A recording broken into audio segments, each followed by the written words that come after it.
하나님은 어떤 분인가에 대해서 우리가 공부하면 하나님이 누군지를 알면 나 자신을 알 수 있지 않겠어요? 우리가 지난주에는 말씀하시는 하나님 말씀을 통해서 말씀하시고 세우신 종들을 통해서 말씀하시고 또 환경과 모든 여건들을 통해 성령께서 우리 마음속에 감동하시면서 말씀하신다 하면서 주님과 교제, 우리가 눈을 들어 하나님께서 우리에게 주신 놀라운 비전들을 바라보라 라는 제목으로 말씀을 드렸습니다. 오늘은 계속해서 이어서 하나님은 우리에게 말씀하시는 분뿐만 아니라 하나님은 일하시는 분이시다라는 사실들을 보게 됩니다. 요한복음 5장에 보면 예수님도 이 땅에서 이렇게 말씀하셨네요. 한번 읽어볼까요? 시작. 예수께서 그들에게 이르시되 내 아버지께서 이제까지 일하시니 나도 일한다 하시매. 하나님이 지금도 쉬지 않고 우리의 구원을 위해서, 성장을 위해서, 우리의 축복을 위해서 계속해서 일하시고 계시고, 아버지께서 일하시니 예수님도 일하신다라고 말씀하고 계시는데 우리도 일하는 것은 당연한 일이겠지요. 이사야 선지자를 통해 하나님은 나는 정말 일하고 싶다, 나로 쉬지 못하게 하라라고 이사야 62장은 말하고 있네요. 한번 읽어볼까요? 시작. 너는 여호와로 기어가시게 하는 자들아 너희는 쉬지 말며 또 여호와께서 예루살렘을 세워 세상에서 찬송을 받게 하시기까지 그로 쉬지 못하시게 하라. 그러니까 우리로 하여금 하나님께서 쉬게 하시면 안 되지 않습니까? 하나님이 일하실 수 있도록, 하나님 만약에 일하실 수 없도록 한다면 하나님을 모욕하는 것이고 죄라고 말할 수 있지 않겠어요? 하나님이 일하실 수 있도록, 하나님께서 마음껏 하나님의 일들을 하실 수 있도록 하라고 말하고 있는 것이지요. 그래서 하나님의 일하심에는 방식이 있는 것 같습니다. 하나님의 일하심의 방식 무엇일까요? 그것은 하나님께서 먼저 우리에게 우리가 일하기 전에 하나님께서 우리에게 하나님의 비전을 보여주시는 거예요.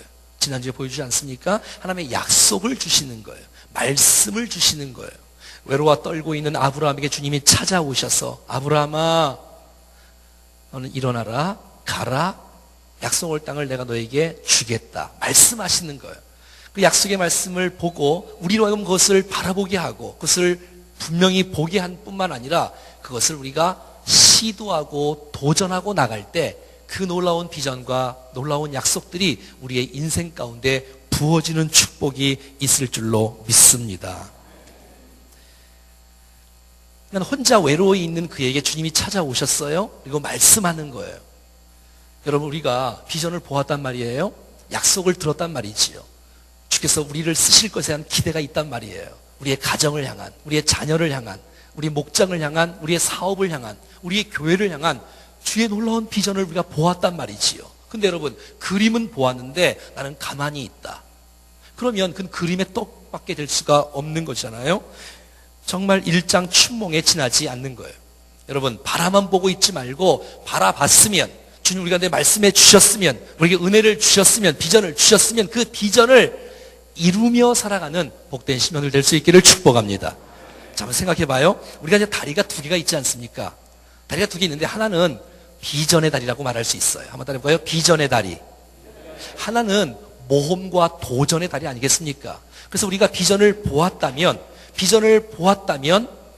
비전만 보지 말고 한 달을 다시 또 내밀어야 앞을 갈 수 있는 거 아니에요? 비전은 보았는데 모험을 하지 않으면 앞으로 갈 수가 없는 거예요. 자, 예를 들어서 여기 이제 물이 있는데 제가 물을 먹고 싶는데 물은 있어요? 보았단 말이죠, 물을. 근데 보기만 하고 내가 가지 않으면 이 물이 내 것이 될 수가 없지 않습니까? 사랑하는 여러분, 하나님께서 우리 가운데 말씀해 주셨고 약속해 주셨고 비전을 주셨다면 이게 정말 하나님의 비전이 틀림없다면 그 비전을 붙잡고 도전할 수 있기를 축복합니다. 시도해야 내 것이 되지 시도하지 않는데 어떻게 내 것이 될 수가 있겠습니까? 사랑하는 여러분, 지금 우리가 무엇을 보고 있냐에 따라서 우리가 보는 것을 시도하냐에 따라서 우리의 미래는 달라지게 될 것입니다. 우리가 과거에 무엇을 보았고 도전을 했기 때문에 여기까지 온 거예요. 하지만 우리의 미래가 지금 어떤 꿈을 꾸며 그 꿈을 내가 순종하고 발을 내딛고 나갈 때에 우리의 미래는 지금과 다른 놀라운 인생이 우리의 삶 가운데 펼쳐질 줄로 믿습니다. 그래서 바라볼 뿐만 아니라 도전하는 거예요. 성경은 말합니다. 우리 창세기 13장 17절 오늘 본문 말씀이네요. 시작. 너는 일어나 그 땅을 종과 횡으로 두루 다녀 보라. 내가 그것을 내게 주리라. 내가 보여줬다는 거예요. 내가 너에게. 아브라함아, 너는 일어나. 지금 아브라함이 어떻게 하고 있어요? 앉아 있어요? 일어서 있어요? 앉아 있겠지요. 쭈그리고 있겠지요. 롯은 떠나갔어요. 얼마나 외롭겠어요. 배신감도 얼마나 있었겠어요. 외로움도 있고 괴로움도 있고 쓸쓸함도 있고 이럴 수가 있나 도대체. 조카가 떠나다니 말이야. 좋은 땅을 선택하고 말이지. 그리고 외로워하고 있는데 삶의 의욕을 다 잃어버린 채 있는데 주님이 나타나셔서 말씀하지 않습니까? 아브라함아 일어나라. 오늘 예배를 통해서 우리의 심령이 일어나기를 축복합니다. 일어나라는 거예요. 그리고 그 땅을 종과 횡으로 두루 다니며 보라는 거예요. 그랬을 때에 내가 그것을 내게 줄 것이라고 말하고 있는 것입니다. 여러분, 종은 세로 아닙니까? 남과 북, 횡은 동과 서, 이 모든 것을 보라는 것이에요. 주님이 찾아오셔서 말씀하셨다면 그 말씀을 들었고 가만히 있지 말고 일어나서 발을 내딛고 밟는 땅들 다 너에게 줄 것이라고 말하고 있지 않습니까? 그랬을 때에 하나님께서 이 모든 것을 주신다고 약속하고 있는 거예요. 고대 근동에서는 땅의 소유권을 법적으로 인정받는 상징적인 행위가 그 땅을 두루 다니며 밟는 것이에요. 우리 중보기도 세미나 할 때 우리 원주 지역을 이렇게 말도 한마디도 하지 않고 바라보며 기도하고 중보하며 돌아왔지 않습니까? 여호수아 1장 3절은 말합니다. 내가 모세에게 말한 바와 같이 너희 발바닥으로 밟는 곳은 모두 내가 너희에게 주었노니 가만히 있지 말고 밟고 나갈 때 주여 이 땅도 하나님의 땅으로 주여 이 땅도 주의 나라가 임하는 땅이 되게 하여 주시옵소서. 그래서 여러분 창세기 13장 17절 말씀은 너는 일어나 그 땅과 종과 횡으로 두루 다녀보라 내가 그것을 내게 주리라. 이 말은 도전하라는 거예요. 모험하라는 거예요. 비전을 보았으면 말씀을 보았으면 끊임없이 도전하고 나올 때에 하나님께서 이 모든 것을 우리에게 허락하여 주신 줄로 믿습니다. 여러분 어떤 분들은 기독교에 대해서 하나님에 대해서 오해하는 분들이 있어요. 그냥 아무것도 하지 않는 것이 잘하는 것처럼. 그렇지 않습니다, 여러분. 하나님께서 우리에게 말씀해 주잖아요. 비전을 주시잖아요. 그러면 우리가 찾아야지요. 예수님도 구하라 주실 것이요 찾으라 찾을 것이요 문을 두드렸을 때 열릴 것이다라고 말하고 있지 않습니까? 이런 두 종류의 사람이 있는데 이런 사람들이 있어요. 어떤 분들은 기도만 해요. 하나님이 해주시겠지. 난 아무 일도 안 해요. 어떤 사람은 또 한 종류의 사람은 기도도 안 하고 일만 열심히 해. 하나님과 관계도 맺지도 않아. 말씀도 듣지도 않아. 예배도 드리지 않아. 그냥 무조건 일만 해. 이거는 비전이 아니겠지요. 그건 야망이고 그거는 그냥 똥배짱이라 그러나요? 기도 없이 예배 없이 행하는 것도 문제고 기도는 하는데 발을 내딛지 않는 거예요. 모험을 하지 않는 거예요. 시도를 하지 않는 거예요. 여러분 아무 일도 일어나지 않습니다. 균형을 잘 맞추어서 하나님 말씀하셨다면 주께서 비전을 우리에게 주셨다면 그 비전을 담대하게 발을 내딛고 나올 때에 하나님께서 본 모든 것들을 우리의 현장 가운데 풍성하게 베풀어 주실 줄로 믿습니다. 바라보는 거예요. 그리고 도전하는 거예요. 그래서 여러분 시편 126편 5절 말씀에 이렇게 말합니다. 시작. 눈물을 흘리며 씨를 뿌리는 자는 기쁨으로 거두리로다. 아멘. 눈물을 흘리면서 말이지요. 내가 심지 않는데 내가 씨를 뿌리지 않는데 어떻게 열매를 거둘 수가 있겠습니까? 여러분 주보를 보면 제가 새벽 기도에다가 이렇게 써놨어요. 문구에다가 한번 따라해 볼까요? 부모의 새벽 기도, 자녀의 평생 축복. 아니 여러분 눈물을 흘리고 기도를 씨를 뿌려놔야 하나님께서 우리의 인생 가운데 본인 속에 열매를 맺던 우리의 자녀들 가운데 축복으로 임하던 될 거 아니겠습니까? 사랑하는 여러분 기도는 공짜가 없는 줄로 믿습니다.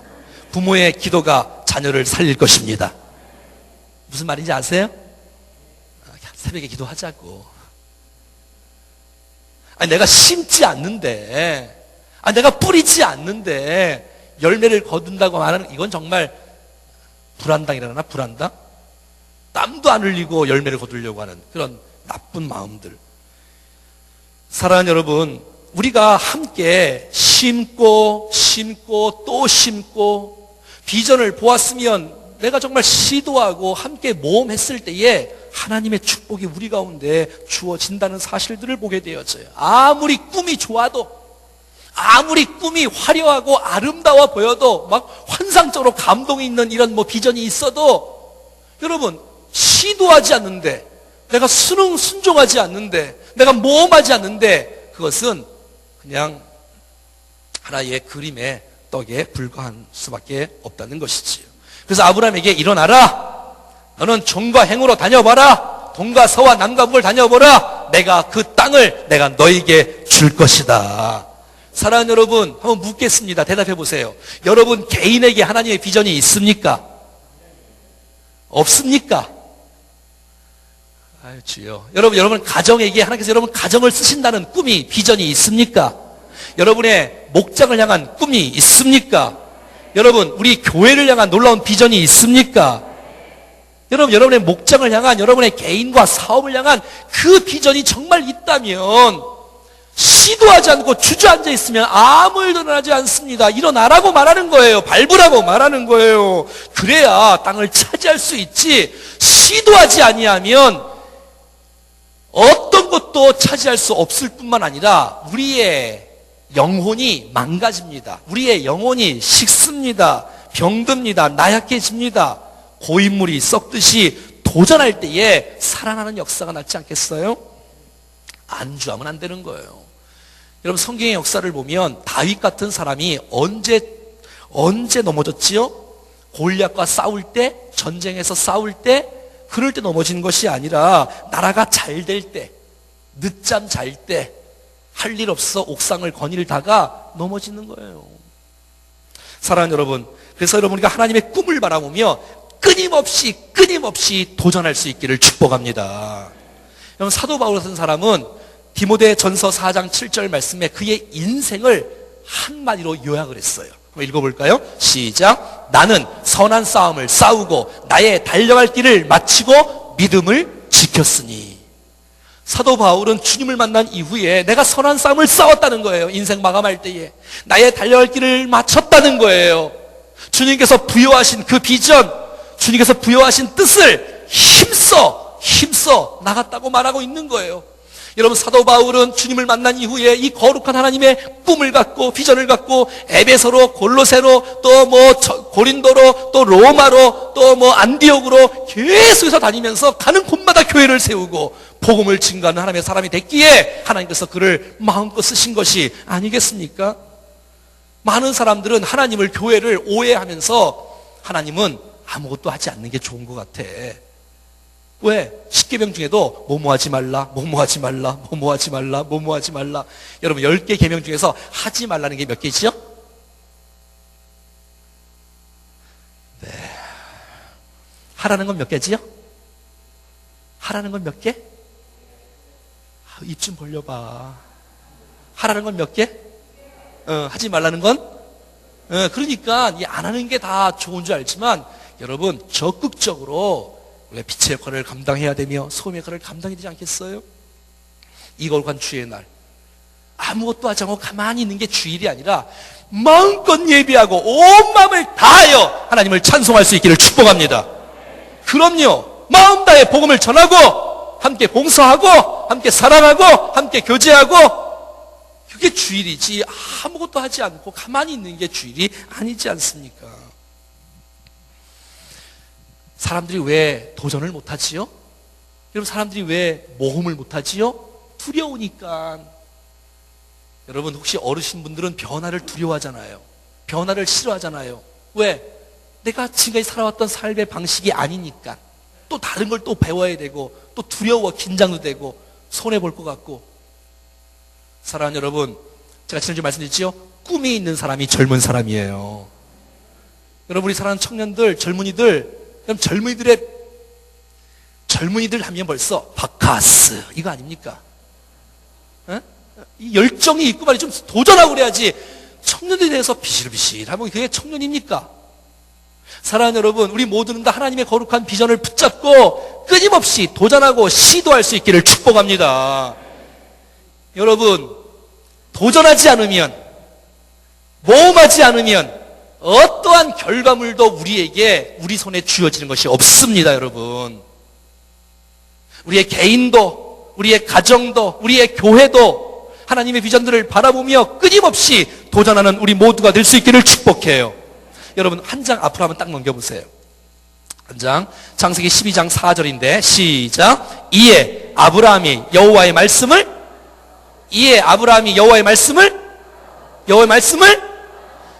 12장 1절에 주님이 말씀하셨잖아요. 아브라함아, 본토와 미친처 집을 떠나라. 내가 너에게 지시한 땅으로 가라라고 할 때 아브라함이 가만히 있으면 가나안 땅을 차지할 수가 없습니다, 여러분.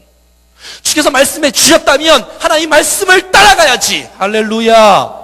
따라가야지요. 모험을 해야죠. 순종을 해야죠. 그래야 가나안 땅을 차지할 수 있는 거 아니겠어요? 모세도, 모세야, 백성들을 좀 구원해라. 할 수 없는데요.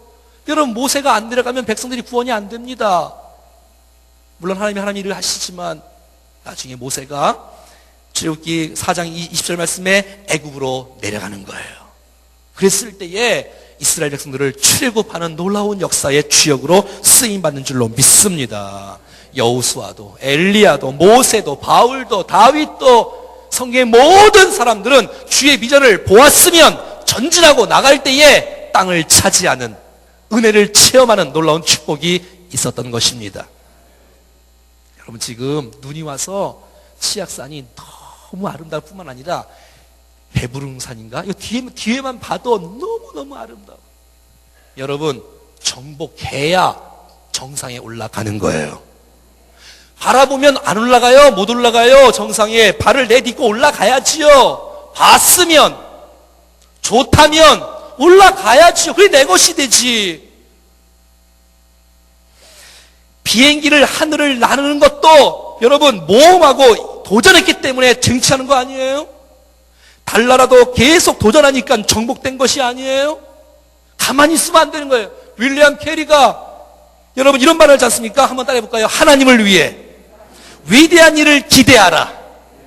하나님을 위해 위대한 일을 시도하라. 와, 하나님을 위해 위대한 일을 기대하고 하나님을 위해 위대한 일을 시도할 수 있기를 축복합니다.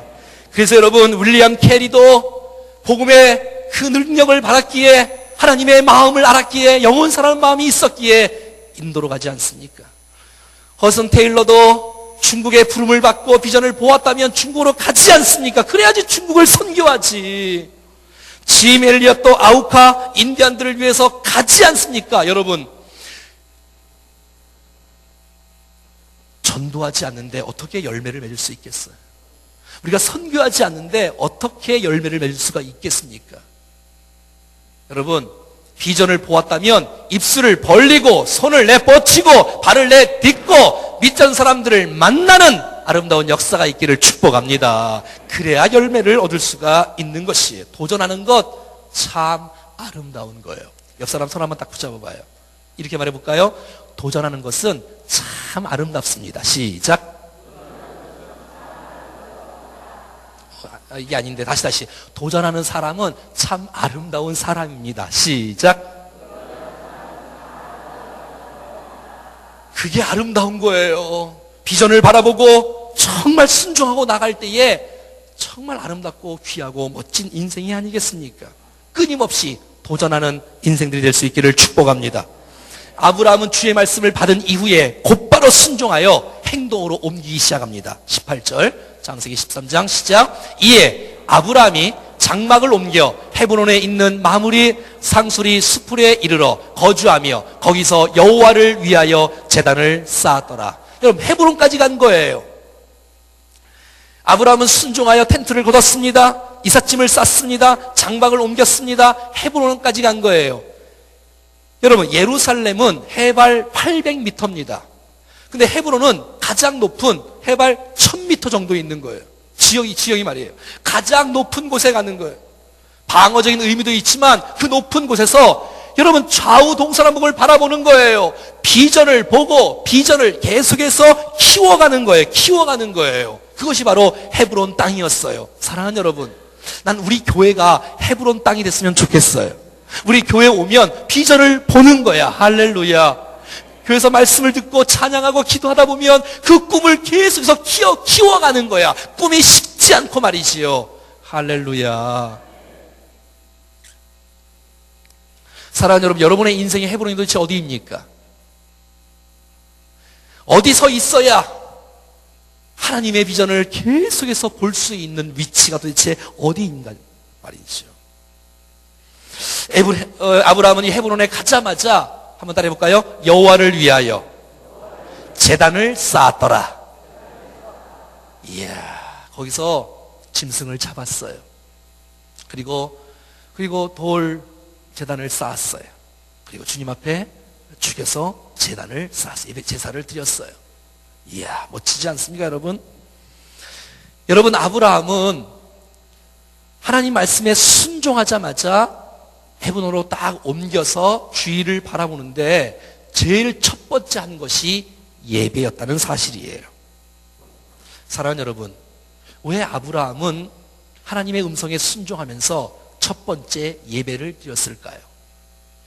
두 가지 의미가 있다고 생각합니다. 한 가지는 여기까지 인도하신 하나님께 감사하는 거 아니겠어요?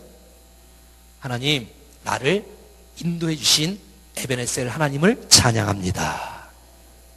내가 하나님의 은혜 아니면 여기까지 올 수 없었는데 주의 도우심과 주의 능력이었습니다. 주님 감사합니다 하는 마음에 예배를 주 앞에 드린 것이 아닐까요? 사랑하는 여러분, 우리가 하나님의 은혜를 생각한다면 우리가 주님 앞에 예배하지 않을 수가 없는 거 아니에요? 또 한 가지 마음이 있다고 생각해요. 예배를 드린다는 거. 하나님, 이 예배를 받으시고 나의 앞길을 인도하여 주시옵소서. 하나님, 내 힘으로 이 땅을 차지할 수가 없습니다라는 고백이 아닐까요? 하나님, 내 힘으로 내 인생을 살 수 없어요. 하나님, 내 지혜로 내 능력으로 내가 내 앞길을 마음껏 살 수가 없어요. 하나님, 도와주십시오. 이거 아닐까? 이거요, 여러분. 아브라함은 잘 알 수 있었어요. 자기가 얼마나 연약한지, 얼마나 부족한지, 하나님의 은혜 아니면, 하나님의 능력 아니면 살아갈 수 없다는 사실을 알기에 하나님을 의지하는 예배의 모습이 아닐까요? 사랑하는 여러분, 우리가 어디를 가든지 항상 예배가 우리의 삶의 중심이 되기를 바라고 우선순위가 될 수 있기를 축복합니다. 아브라함의 삶의 특징이 예배의 삶이었다는 거 아세요, 여러분? 그래서 이 아브라함이 가나안 땅에 들어오자마자, 갈대아 우르를 떠나서 이 가나안 땅에 들어오자마자 창세기 12장에 뭐 했는지 알아요? 여러분 읽어볼까요? 시작. 여호와께서 아브라함에게 나타나 이르시되 내가 이 땅을 내 자손에게 주리라 하신지라 자기에게 나타나신 여호와께 그가 그곳에서 제단을 쌓고. 아멘. 여러분, 가나안 땅에 도착하자마자 사람 먼저 사귀는 게 아니고 관계를 맺는 게 아니라 먹고 살 거 신경 쓰는 것이 아니라 그보다 먼저 하나님께 예배를 드리는 아름다운 모습, 이 모습이 우리의 모습이 되기를 축복합니다. 뿐만 아니라 여러분 8절에는 베델과 아이 사이에 장막을 쳤어요. 그러니까 이사를 간 거예요. 이사를 가자마자 제일 먼저 한 것 예배였어요. 시작. 거기서 베델 동편 산으로 옮겨 장막을 치니 서쪽은 베델이요 동쪽은 아이라. 그가 그곳에서 여호와께 제단을 쌓고 여호와의 이름을 부르더니. 사랑하는 여러분, 우리가 무엇을 시작할 때에 아브라함처럼 예배 먼저 시작할 수 있기를 바랍니다. 내가 장막을 옮긴다면, 내가 이사를 한다면, 아니 내가 어디를 간다면, 어디를 왔다면 하나님 앞에 먼저 인도하신 하나님 감사합니다. 하나님, 내 앞길을 인도하여 주시옵소서. 예배 중심으로 살아갈 수 있기를 간절히 바랍니다. 하나님 기뻐하신 예배 말이지요. 우리가 13장 공부했듯이 이제 이 가나안 땅에 기근이 들었지 않습니까? 그래서 어디로 내려갔어요? 애굽으로 내려갔어요. 근데 자기 부인이 너무너무 아름답다고 우리가 배웠지 않습니까? 그래서 이 바로가 이 애굽의 왕이 그 아내를 차지하지 않습니까? 하나님께서 은혜를 주셔서 하여튼 거기에 엄청난 환란을 일으켜서 다시 보내지 않습니까? 그래서 금은 보화와 이 많은 이 가축들을 데리고 그리고 다시 가나안 땅에 다시 올라왔습니다. 애굽 내려갔다가 가나안 땅에 가나안 땅에 도착하자마자 제일 먼저 한 거 무엇일까요? 무엇일까요? 예배지요. 13장 4절 시작. 그가 처음으로 제단을 쌓은 곳이다. 그가 거기서 여호와의 이름을 불렀더라. 네, 여러분, 아브라함은 예배 중심의 삶이었다는 사실을 요 창세기 12장에 주님이 부르시는데 12장부터 14장 계속 나와요. 어려워도 예배, 장막을 옮겨도 예배, 어디를 가면 예배, 항상 하나님 우선 중심으로 살아가는 아브라함. 사랑하는 여러분, 우리의 삶의 중심이 예배가 되기를 축복합니다. 근데 이 예배가 너무 많이 드리다 보니까 너무 형식적이야. 지금도 혹시 그런 분이 혹시 없나요? 그냥 앉아 있어. 기대감도 없고 갈급함도 없고 사모하는 마음도 없어. 그래서 예배를 통해서 주님을 또 못 만나. 얼마나 안타깝습니까? 그리고 또 피곤하니까 눈 감고 있어 또. 사랑하는 여러분, 우리가 예배 드리러 왔잖아요. 어떤 분들은 또 예배도 안 드리고 또 교사를 하더라고. 또 예배도 안 드리고 일부 예배도 안 드리고 또 밑에 내려가면 또 식당 봉사를 하고 있어. 여러분, 주님이 기뻐하지 않으세요. 예배 우선순위로 살아가기를 축복합니다. 그 은혜가 있어야, 그 은혜가 있고 그 능력이 있고 그 영감이 있어야 뭐 봉사를 해도 기쁨이 있고 감격이 있고 다음 세대가 세워지기도 하고 그러는 거지. 여러분, 성경에 목사를 찾는다 이런 말은 성경에 없잖아요. 도움 많은 사람을 찾는다, 능력 많은 사람을 찾는다 이런 말은 성경에 없어요. 여러분, 주님이 찾으시는 사람이 있는 거 아시지요? 요한복음 4장 23절 시작. 아버지께 참되게 예배하는 자들은 영과 진리로 예배할 때가 오나니 곧 이때라. 아버지께서는 자기에게 이렇게 예배하는 자들을 찾으시니라. 24절. 하나님은 영이시니 예배하는 자가 영과 진리로 예배할지니라. 여러분, 예배하는 자를 찾으시는 하나님 앞에 저와 여러분들이 진정한 예배자가 되기를 축복합니다. 아니, 몸만 온 예배자 말고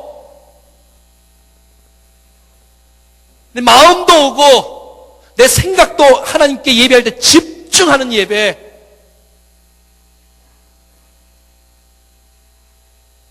축도 끝나기 전에 도망가지 말고 버릇처럼 지각하지 말고. 예배잖아. 예배, 소중한 예배. 우리 예배 드리러 왔잖아. 구경하러 온 게 아니라. 내가 중요한 사람 만나는데 그냥 막 지각하고 막 그러나요? 눈 감고 있나요? 준비하잖아요. 마음을 다해서. 하나님, 내가 주님 앞에 예배할 수 없는 죄인인데 나를 위해 십자가 지고 부활하신 예수님을 내가 의지하고 예배합니다. 내가 판단자가 아니고 비판자가 아니라 감독자가 아니고.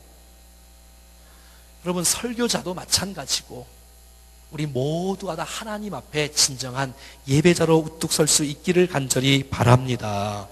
주의 비전을 보는 사람, 그 비전을 향해 모험하는 사람은 예배자가 됐을 때 진정한 비전이 되고 하나님께 영광 돌릴 수 있고, 만약 그렇지 않고 예배 드리지 않고 일하면 그건 야망이 되는 거예요. 그리고 그것이 이루어지면 교만하고 타락합니다. 왜? 하나님 중심이 아니었으니까, 자기 중심이었으니까. 하지만 하나님 중심으로 우리가 목표를 삼고 도전하고 예배하며 그 일들을 이루신다면 하나님께서 영광을 받으실 것이고 우리에게도 하나님의 열매가 가득할 줄로 믿습니다. 예배는 단순한 모임이 아니고 정말 나를 구원하신 그 하나님 앞에 최상의 경배와 최상의 찬양을 드리는 것이 예배인 줄로 믿습니다. 마음 다해 말이죠. 사랑하는 여러분, 하나님께서 예배를 위해서 우리를 구원하신 거 아세요? 여러분, 하나님께서 우리를 구원하신 목적, 우리를 창조하신 목적도 예배하기 위해서인 줄로 아세요, 여러분? 왜 우리가 주님 우리를 이렇게 사랑하시나요? 왜 이렇게 여러분 은혜를 베푸시나요? 때를 따라 돕는 은혜를 따라서 계속해서. 여러분 주님을 높이는 거 아니에요? 주님을 찬양하는 거 아니에요? 주님을 영화롭게 하는 거 아니에요? 그런 인생 말이지요. 사랑하는 여러분, 예배보다 더 중요한 것은 없습니다. 예배 드림보다 더 가치 있는 것은 없습니다. 예배가 우리의 삶의 중심이 되기를 축복합니다. 너무 귀한 거예요. 소홀히 하면 안 돼요. 예배를 소홀히 하지 마요. 옆에 한번 인사 한번 해요. 예배를 소홀히 하지 마세요. 시작. 근데 오늘 본문을 보니까 18절인가요? 이렇게 나와 있어요. 시작. 이에 아브라함이 장막을 옮겨 헤브론에 있는 마물의 상수리 수풀에 이르러 거주하며 거기서 여호와를 위하여 제단을 쌓았더라. 그러니까 예배는 하나님을 위하여라고 성경에 나오네. 하나님을 위하여. 한번 따라해볼까요? 하나님을 위하여. 그러니까 나를 위한 게 아니고, 하나님 나 복을 좀 많이 주십시오. 이게 예배의 본질이 아니고 하나님을 영화롭게 하고 하나님을 위하여 할 때에 하나님이 보너스로 우리의 인생을 책임져 주실 줄로 믿습니다. 혹시 여러분 가운데 여기 예배드리고 오기 전에 부부싸움 하시고 오신 분 혹시 계세요? 안 계시네요. 다행이네. 하여튼 뭐 안 좋은 일이 있다고 할지라도 내 중심으로 내 감정대로 예배드리지 않고 하나님 중심으로 여건과 환경과 질병과 상관없이 하나님 바라보며 예배하는 우리가 되기를 축복합니다. 예배 중심으로 하나님을 위하여, 하나님을 위하여. 그래서 예배 시간에 구경하지 마시고 예배를 보는 것이 아니라 예배를 드리는 거니까 찬양을 드리고 기도를 드리고 물질을 드리고 몸을 드리고 마음을 드리고 시간을 드리고 할렐루야 드리고 말이지. 하나님을 위하여, 하나님을 위하여. 그래서 여러분 찬양할 때 하나님 바라보고 찬양하시고 기도할 때 하나님께 기도하시고 사람의 기도하는 거 아니고 말씀을 들을 때에 내게 주신 하나님의 음성으로 듣고 그럴 때에 우리가 이 예배를 통해서 큰 영광이 드러날 줄로 믿습니다. 이런 아브라함의 인생을 하나님께서 복을 주셨어요. 정말 약속한 대로 그대로 이루어 주셨어요. 사랑하는 여러분, 하나님의 비전, 하나님의 약속의 말씀을 붙잡을 수 있기를 축복합니다. 그리고 도전하고 시도하기를 축복합니다. 그 일을 이루기 위해서 예배하며 살아갈 수 있기를 축복합니다.